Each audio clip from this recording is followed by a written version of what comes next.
দুলাভাই কি বেশি ব্যথা পেয়েছো?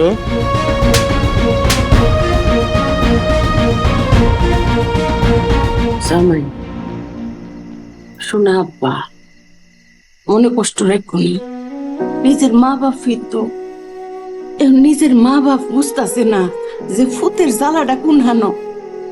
ফুত যে কোন অধিকার লইয়া বাপ মার কাছে আবদার করে, এটা বাপ মা যদি না বুঝে, আপন পর এটা বাপ মা যদি না বুঝে, এটা তোমার কিছু করণ নাই। তুমি কাইন্দ না, মনে কষ্ট পাও।